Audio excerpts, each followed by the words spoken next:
Assalamualaikum, salam hormat. Anda menyaksikan Malaysia Memilih bersama saya Haris Ashraf Hasnan, dan sudah tentu banyak perkara telah pun kita bincangkan, kita telusuri, dan untuk kali ini saya nak membawa perbincangan kita melihat kepada golongan minoriti. Apabila kita bercakap dengan minoriti ini, sudah tentu antara kelompoknya adalah orang kurang upaya, orang kelainan upaya. Ini antara perkara-perkara yang perlu kita sentuh. Kerana kalau diikutkan statistik bancian lebih kurang dalam 600,000 kalau tidak silap saya dalam bancian tahun 2020, sekitar 620,000 individu yang bergelar OKU hidup di negara ini. Banyak perkara yang perlu kita teliti. Bagaimana manifesto-manifesto yang dibawa oleh parti-parti politik ini mampu untuk mengatasi permasalahan dan juga membawa mesej yang jelas, mengangkat mereka ini yang sewajarnya seperti mereka yang normal di luar sana. Jadi bersama dengan saya pada ketika ini adalah saudara Muhammad Faiz Suhaimi yang merupakan Presiden Majlis Belia OKU Malaysia. Faiz, terima kasih sudi bersama dengan Isra Awani hari ini. Sama-sama, terima kasih kerana menjemput saya. Okey, baik. Berbaki beberapa hari sahaja lagi, tapi banyak juga perkara-perkara yang perlu kita telitikan. Memulakan perbincangan kita ini, bagaimana kita nak memahamilah pertamanya isu permasalahan, terutama kalau kita bercakap soal golongan belia ini dari segi cabarannya, apa lagi yang tak cukup, apa lagi yang kurang. Mungkin untuk memulakan perbincangan kita, Faiz. Seperti itu, saya ingin mengucapkan terima kasih kepada pihak Isra Awani di atas jemputan untuk sesi penerangan, juga sesi orang kata apa, berkongsi pendapat mewakili Majlis Belia Orang Kurang Upaya Malaysia. Dan secara umumnya kita melihat berdasarkan statistik Jabatan Kebajikan Masyarakat, ada lebih kurang 620,000 OKU yang OKU berdaftar di Malaysia. Namun jika kita lihat kepada unjuran WHO yang menganggarkan sebuah negara mempunyai lebih kurang 10 hingga 15% orang kurang upaya. Jadi di situ kita boleh melihat sepatutnya populasi orang kurang upaya di Malaysia adalah lebih kurang dalam 3.5 juta lebih kurang. 3.5 juta populasi ataupun lebih kurang 3.5 juta ataupun anggarannya adalah 15% sedangkan 4.9 juta. 4.9 juta OKU yang berdaftar. Namun antara cabaran yang dihadapi oleh orang kurang upaya dia ataupun belia OKU secara umumnya, kita bercakap pada aspek pekerjaan, kita bercakap pada aspek pendidikan dan juga sokongan sosial. Itu adalah aspek-aspek tiga perkara yang dekat di hati dan juga yang kekangannya dihadapi oleh golongan orang kurang upaya. Yang seperti utama, pekerjaan. Apabila orang upaya tidak mempunyai pendidikan yang bersesuaian, maka padanan pekerjaan itu tidak setimpal ataupun gaji diberikan tidak bersesuaian. Sebab itu pendidikan penting. Yang kedua, dengan ada pendidikan yang berkualiti, mereka boleh mendapatkan pekerjaan yang bersesuaian. Namun dari segi aspek pendidikan, tidak semua kategori orang kurang upaya mempunyai orang kata akses pendidikan yang bersesuaian dengan kategori ketidakupayaan masing-masing. Kita punya tujuh kategori ketidakupayaan. Dan yang terakhir sekali adalah aspek dari segi sokongan sosial, daripada sokongan kesihatan dan juga sokongan untuk orang kata apa, pendidikan, sokongan untuk pekerjaan dan juga sokongan untuk pengurusan kewangan. Okey. Bercakap, kita ambil satu-satulah segmen, maksudnya dalam isu yang masih lagi mendasari golongan OKU ini. Kalau kita cakap pendidikan, kalau di peringkat sekolah rendah, sekolah menengah, kita nampak ada sekolah-sekolah khusus, sekolah pendidikan khas yang telah pun diwujudkan oleh kerajaan. Pertamanya, adakah ianya mencukupi dan juga memadai? Tenaga pengajarnya pula bagaimana? Mungkin ada pandangan Faiz berkenaan dengan perkara ini. Ya, tidak. Dafikan kita mempunyai sekolah pendidikan khas, PPKI, pendidikan integrasi, pendidikan inklusif di peringkat sekolah rendah dan sekolah menengah. Namun kita masih melihat bahawa sekolah-sekolah tersebut, pertama, ianya masih tidak mencukupi untuk memenuhi keperluan setiap pendidikan bagi golongan kanak-kanak orang kurang upaya. Yang pertama. Yang kedua, dari segi tenaga pengajarnya, kita masih mempunyai kekurangan guru-guru pendidikan khas yang bersesuaian untuk ditempatkan di sekolah-sekolah pendidikan khas tersebut. Dan juga sistem sokongan seperti shadow art, guru pembantu bagi pelajar pendidikan khas, kerana dalam satu kelas pendidikan khas mungkin mempunyai pelbagai kategori orang kurang upaya yang berbeza. Jadi setiap kategori memerlukan sokongan dan juga sistem pembelajaran yang tertentu. Jadi itu antara cabaran yang perlu dihadapi, dan pada masa yang sama juga kita harus melihat hala tuju mereka selepas tamat persekolahan. Ya, itu yang kita bincangkan tadi. Maksudnya tamat sekolah tetapi selepas Transisi itu ke mana? nak masuk ke tertiary education itu peringkat ketiga selepas itu di universiti pengajian tinggi, adakah fasiliti ruang lingkupnya itu memenuhi keperluan dan juga kehendak golongan OKU? Kita harus melihat bahawa secara umumnya golongan orang kurang upaya ini tidak semua golongan orang kurang upaya mempunyai kemampuan ataupun tahap akademik yang tinggi untuk melanjutkan pengajian di peringkat pengajian tinggi. Itu pertama. Majoritinya berada daripada aspek TVET, kemahiran berdasarkan TVET. Jadi perlunya daripada peringkat sekolah mendedahkan transisi pekerjaan di peringkat kemahiran ataupun kita perlu mewujudkan lagi institusi-institusi TVET kepada golongan orang kurang upaya. Sebagai contohnya, di Malaysia kita mempunyai Pusat Latihan Pendidikan dan Pemulihan PLPP Bangi, pusat TVET khusus untuk OKU. Jadi kita harus meramaikan, kita mempunyai Institut Kemahiran Belia Negara IKBN yang mungkin kita boleh wujudkan satu IKBN khusus seperti PPKI. Kalau di sekolah rendah kita ada kelas pendidikan khas untuk OKU, kenapa tidak pula di institusi pendidikan kita wujudkan satu institusi khusus inklusif bersama dengan OKU. Itu yang pertama. Di peringkat pengajian tinggi, saya tidak nafikan kita mempunyai dasar OKU untuk pengajian tinggi. Jadi dari segi dasar tersebut menjadi satu bimbingan, guidance untuk penyediaan sokongan yang menyeluruh kepada pihak institusi pengajian tinggi untuk memberikan sokongan. Mungkin dahulu orang kata OKU ketika itu di pihak pengajian tinggi tidak mempunyai sistem sokongan yang khusus. Tapi kini ada diwujudkan unit-unit perkhidmatan orang kurang upaya dan juga pada masa yang sama sistem dan juga sokongan orang kurang upaya itu kian ditambah baik berbanding sebelum ini. Okey, Faiz, sebelum kita nak masuk ke manifesto lah, kita nak bawa perbincangan kita pada politik, apa yang ada dekat dalam manifesto parti-parti ini penting untuk kita teliti kerana ianya merupakan satu tawaran yang cukup penting untuk kita melihat adakah manifesto yang ditawarkan itu holistik, memenuhi kehendak dan juga keperluan golongan OKU terutamanya dalam perbincangan kita ini. Okey, jika director kita dah jika terima grafik ataupun infografik melihat kepada kedudukan ataupun di mana OKU di Malaysia ini. Okey, baik, ini merupakan antara gambaran ataupun apa yang dilaporkan oleh Universiti Malaya, di mana kalau mengikutkan kajian, kalau nampak lorekan ataupun larak yang warna yang lebih gelap itu iaitu di Perlis. Perlis merekodkan jumlah OKU yang tinggi daripada jika dibandingkan dengan jumlah penduduk ya. Jumlah OKU jika dibandingkan dengan penduduk, kalau di Perlis 2.86, Melaka 2.83, Terengganu 2.69, Kedah 2.52, Kelantan 2.46. Itu antara negeri-negeri yang merekodkan jumlah OKU yang tinggi. Dan kalau kita nak telitikan dari segi OKU penglihatan juga melibatkan Perlis dan juga Kedah, Terengganu merekodkan yang tinggi. OKU pendengaran juga melibatkan Melaka dan juga Terengganu merekodkan jumlah OKU yang tinggi juga. Kita ada OKU pertuturan, banyak juga data-data yang diterima di sini. Tetapi saya nak bawa ataupun melihat kepada angka ataupun OKU ataupun kadar berkenaan dengan fakta di sebalik kajian yang dilakukan oleh Universiti Malaya GIS ini. Okey. Kalau kita lihat di sebalik peta ini, kalau seperti yang kita katakan tadi, hampir 620,000 OKU dibanci pada tahun 2020, di mana ianya merupakan hampir sama dengan jumlah pengundi di negeri Melaka. Ini bermakna bahawa satu jumlah yang cukup besar untuk kita faham, dan bagaimana calon parti ini mampu untuk menyantuni mereka, bagaimana manifesto yang ditawarkan ini dapat memenuhi kehendak dan juga aspirasi. Sebelum kita berhenti rehat lebih kurang dalam 4 minit, Faiz, saya nak bawakan perbincangan terus kepada Faiz, bagaimana melihat kepada manifesto yang ditawarkan parti-parti politik, terutamanya untuk highlight, menekankan isu melibatkan golongan OKU ini, Faiz? Secara umumnya kita melihat satu perkembangan yang positif kerana kebanyakan parti-parti politik yang bertanding telah mula menggegaskan sudut pandang manifesto mereka kepada aspek pemerkasaan orang kurang upaya. Yang tidak sekadar untuk melihat pada aspek kebajikan semata-mata.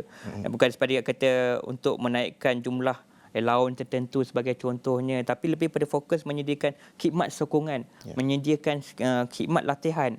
Itu perkara-perkara yang pada saya sewajarnya harus kita teruskan, dan pada masa yang sama juga kita harus melihat jumlah OKU. Kalau kita lihat jumlah OKU di Malaysia yang mengundi adalah lebih kurang 446,730 33 daripada jumlah populasi 620,000 OKU tersebut. Jadi ini satu jumlah yang sangat besar. Dan pada masa yang sama juga bahawa ini menunjukkan bahawa komuniti orang kurang upaya adalah salah satu komponen yang sangat penting dalam negara. Ianya tidak diabaikan oleh mana-mana parti. Itu sangat penting. Ya. Bagaimana juga kita nak memahami perincian-perinciannya? Kerana kalau kita bercakap berkenaan dengan OKU ini, penting juga untuk kita teliti berkenaan dengan peluang pekerjaan sebagai contoh. Itu perkara paling asas. Kalau saya bercakap dengan Presiden Majlis Belia OKU ini, belia ini seperti yang kita cakapkan tadi, belajar, belum tentu masuk ke peringkat pengajian tinggi.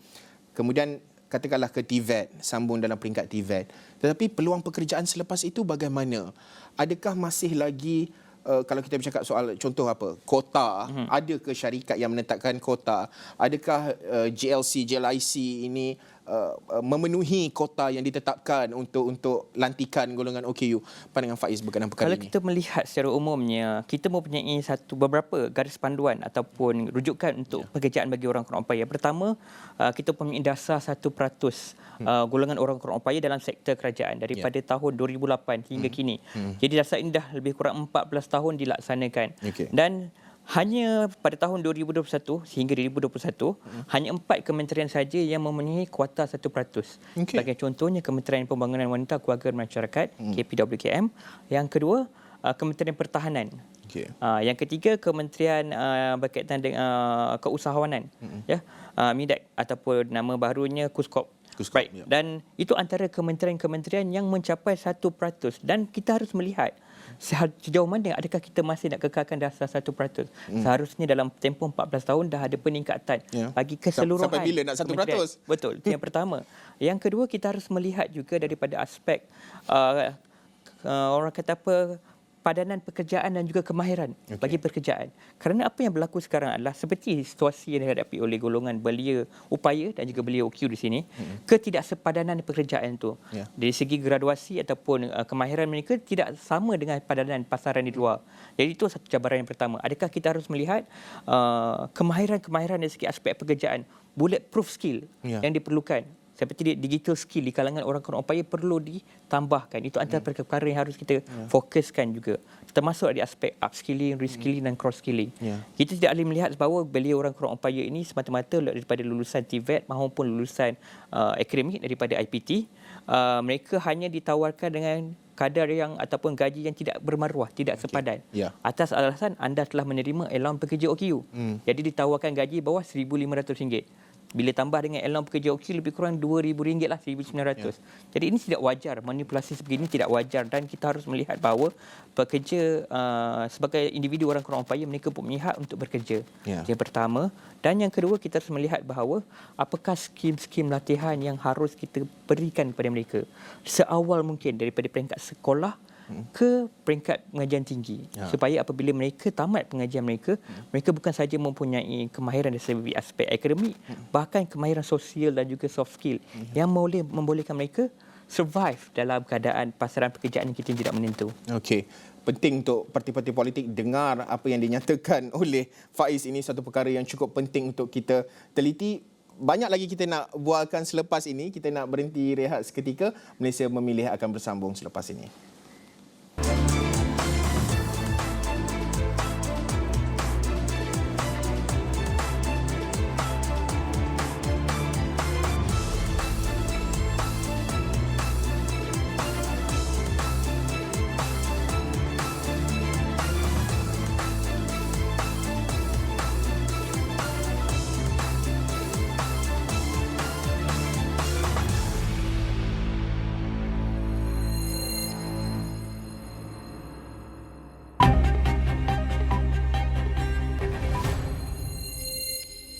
Okey, bertemu kembali dalam Malaysia Memilih. Kami masih lagi membincangkan, membawa perbincangan berkenaan dengan isu melibatkan OKU ini.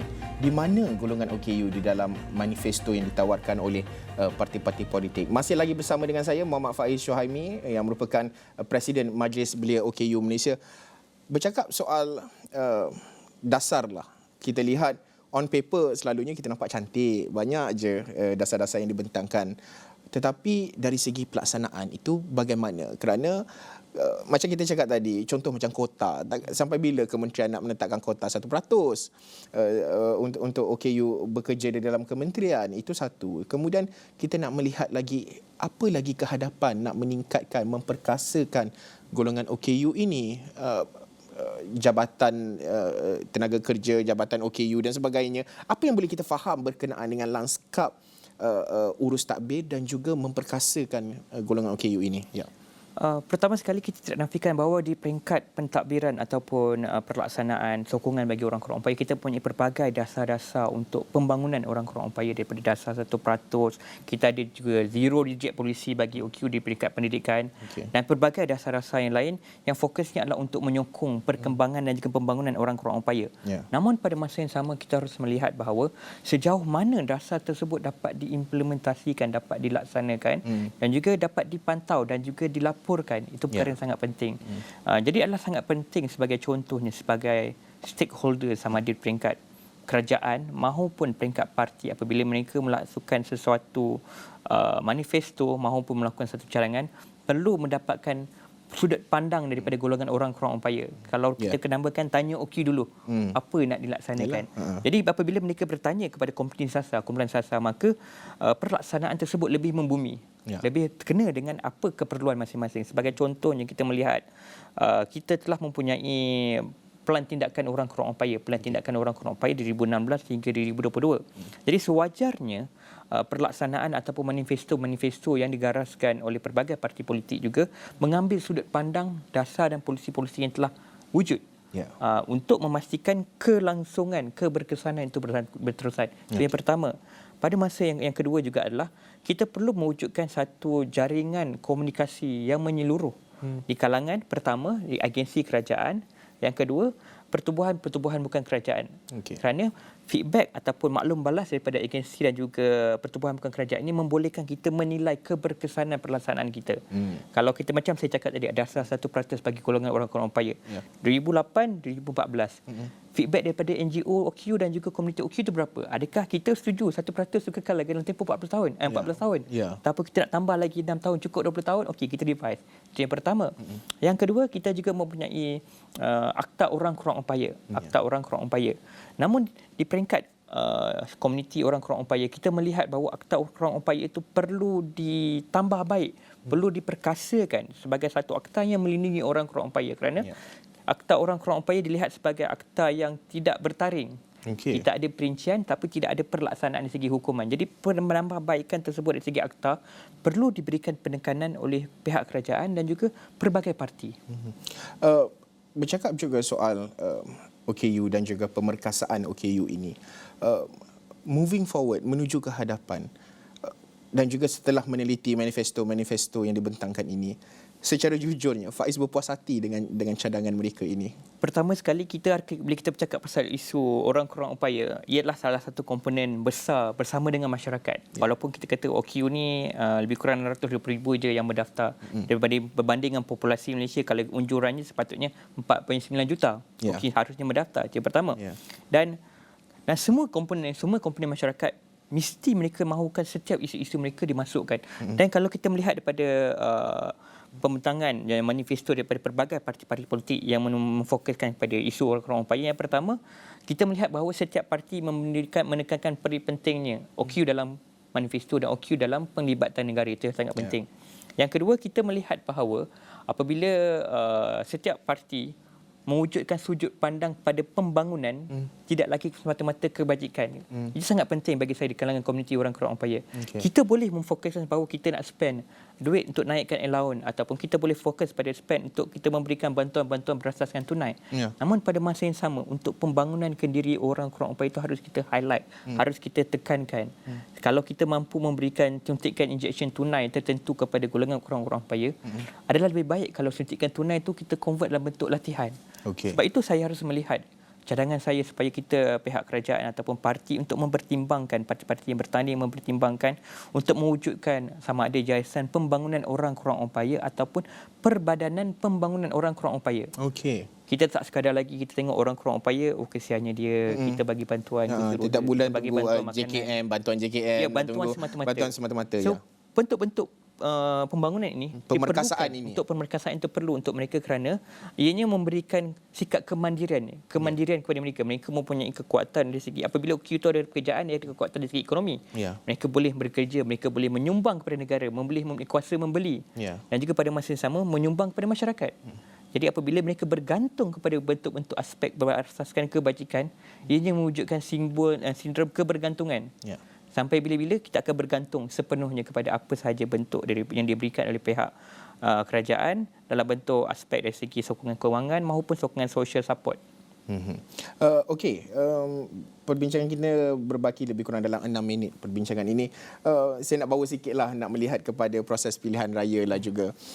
Bagaimana Faiz melihat kepada perjalanan proses pilihan raya, terutama melibatkan ialah kalau kita cakap waktu kempen, saya ada baca ada posting yang dekat social media, kenapa tak banyak calon-calon yang nak guna contoh macam sign language. Betul. Supaya orang faham apa kempen, apa yang mereka nak lakukan dalam proses kempen, apa ceritanya ceramah itu, kenapa tak ada orang nak buat contoh sign language.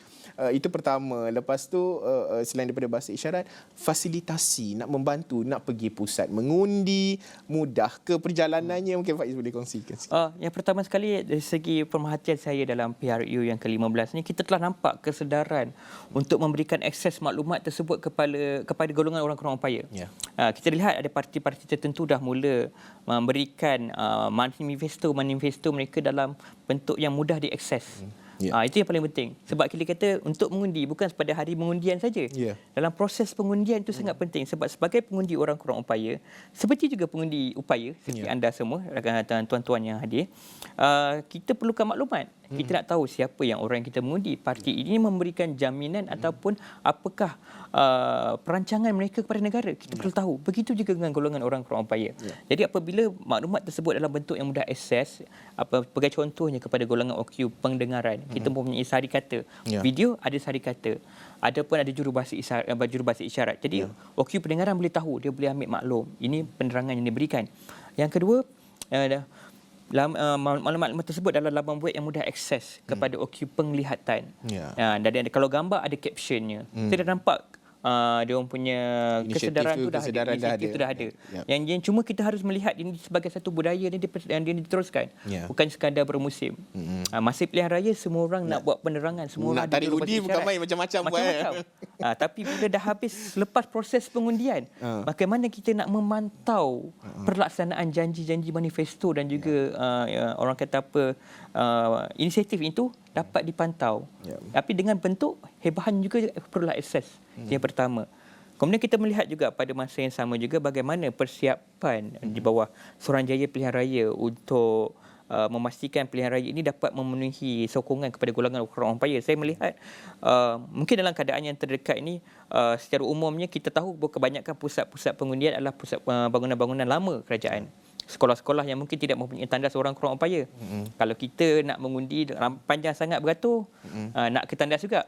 Bagaimana pula kalau pengundi OQ berkursi roda, tandas OQ tak ada. Jadi kita perlu, mungkin ada tandas-tandas mobile, perlu disewa, diletakkan. Kerana dalam proses pengundian ni, PRU 15 ni, setiap kawasan dun mengundi, kita boleh tahu berapa ramai OQ yang berada dalam tu. Saluran satu tu berapa ramai. Itu yang pertama. Sebab salah satu inisiatif sokongan yang diberikan oleh Suruhanjaya Pilihan Raya untuk OQ mengundi adalah mewujudkan saluran satu. Tapi bukan sekadar mewujudkan saluran, tapi kita perlu perkasakan pelaksanaan saluran satu. Sebagai contohnya, jika saya tidak nafikan, tak semua tempat tidak mempunyai tandas orang kurang upaya, tidak semua tempat mempunyai laluan tekstil seperti untuk membantu guiding tekstil untuk OQ penglihatan. Namun kita perlu memberikan sokongan yang sewajarnya, sama dari segi aspek sukarelawan maupun petugas-petugas SPR itu mempunyai knowledge bagaimana cara untuk menyokong dan berkomunikasi dengan orang kurang upaya. Sebab OQ ni ada pelbagai kategori, ada 7 kategori. Dan secara umumnya dia terpecah pada 2 kategori. Pertama, kategori orang kurang upaya yang fizikalnya jelas nampak ketidakupayaannya. Yang kedua, invisible disability yang tidak melihat. Bagi contohnya OQ penglihatan, OQ kerdil. Jadi kalau kita nampak petugas nampak kategori OQ tu, tanya apa sokongan, apa bantuan yang kita boleh salurkan kepada mereka. Jangan kita nampak petugas-petugas tidak tahu bahawa ini adalah mekanisme yang diberikan untuk memodelkan OQ turun mengundi. Okey, mungkin akhir sekali lah, berbaki lebih kurang dalam 2 minit ini, harapan serta aspirasi golongan belia OKU melihat menuju ke hadapan. Tidak kira parti mana yang akan bentuk kerajaan kelak, sudah tentu ada harapan yang menggunung tinggi mewakili suara belia OKU, Faiz. Pertama sekali saya ingin mengambil kesempatan ini untuk menyeru kepada golongan orang kurang upaya untuk bersama-sama meramai-ramai turun mengundi. Kerana inilah masanya kita boleh tunjukkan bahawa kita berada di sana. Suara kita didengari. Itu yang pertama. Sebab satu undi adalah satu kuasa. Dan ketika ini anda sebagai golongan orang kurang upaya mempunyai kuasa untuk menentukan hala tuju negara dengan memilih parti yang akan memerintah, membentuk kerajaan negara kita. Itu yang pertama. Yang kedua, saya besar harapan saya mewakili golongan belia orang kurang upaya supaya negara kita memfokuskan pada aspek pembangunan dari segi golongan orang kurang upaya itu sendiri, dari segi aspek pekerjaannya. Yang kedua dari aspek sokongan kesihatan dan sokongan sosialnya. Ya. Dan yang ketiga, kita memfokus pada aspek kemandirian hidup berdikari bagi golongan orang kurang upaya. Dengan wujudnya tiga-tiga sokongan tersebut membolehkan pelbagai golongan kurang upaya mempunyai kualiti kehidupan yang lebih baik. Okey. Baik, okey. Faiz, terima kasih sekali lagi.